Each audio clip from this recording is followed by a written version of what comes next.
Hi guys, it's Oleg here with a new episode of Resto Mod Republic. Today's episode would be about a problem which quite a few people restoring old cars do have, is removing rust protection.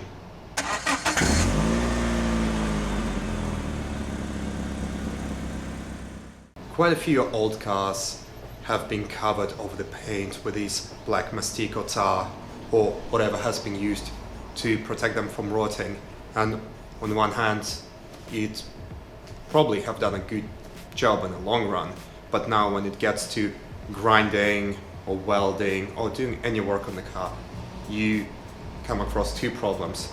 First of all, it's just messy. It gets on your tools, it gets in your clothes and your hands. And secondly, if you start grinding or welding, it starts to burn and smoke up, and I highly doubt that those fumes are really good for you. So I've done some reading on the internet, how can you remove it. Internet forums recommend just either sanding it down or using some sharp tool to just scrape the layer off.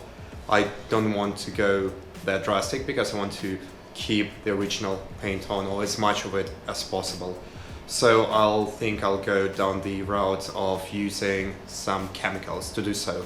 Three chemicals which being mentioned the most are acetone, white spirit, and surprisingly, engine cleaner.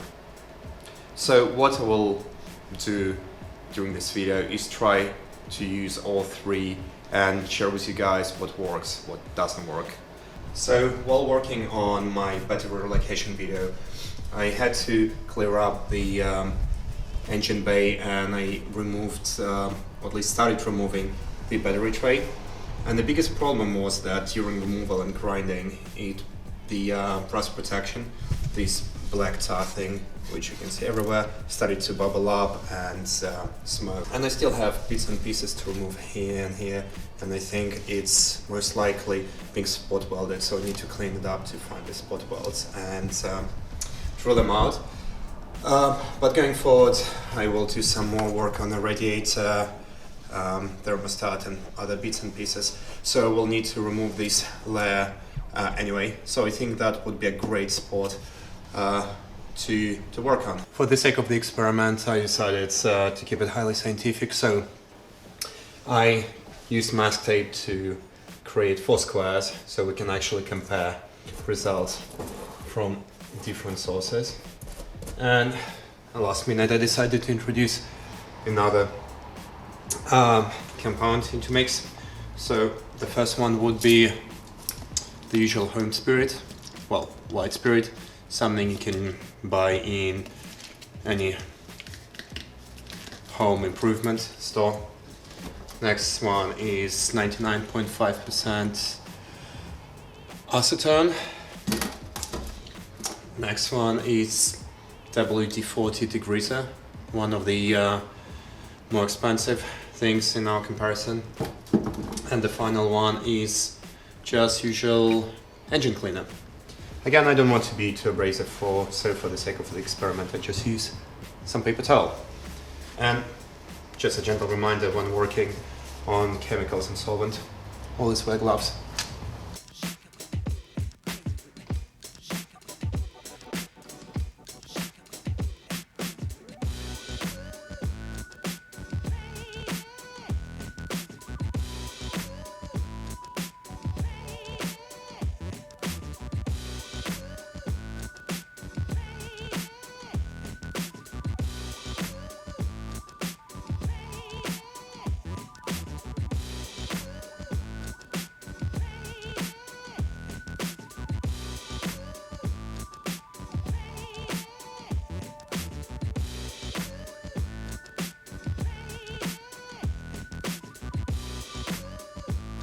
So after spending some time using different methods, that's basically the result.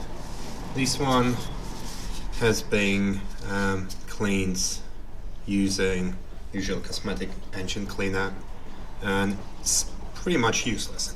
To be honest, it didn't do much. It's still there.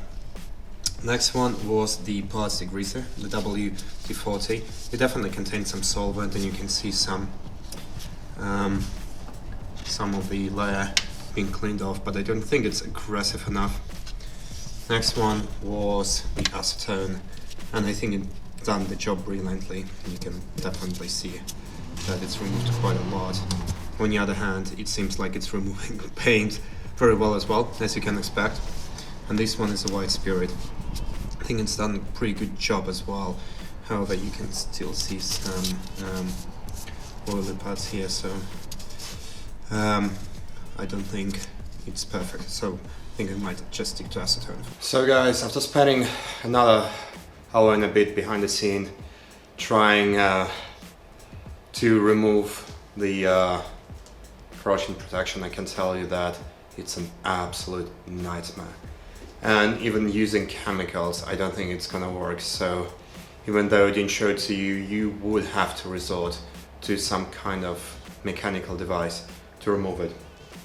If you want to maximize your chances of preserving the paint, you should use one of those spatulas. So you can buy it in any construction shop, DIY shop or anything. This one costs £5. It gets the job done, right? And while it's still new and sharp, it maximizes your chances of keeping the original paint on.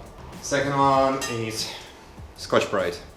So things are quite inexpensive, do a great job, but they're getting clogged up extremely quickly. So if you want to clean any meaningful surface area rather than just a small spot, unless you have loads and loads of Scotch-Brite, it's not gonna work.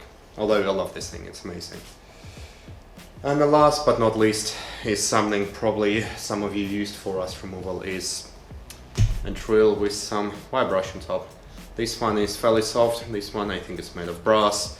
You also got steel ones. I use steel ones for the rust removal.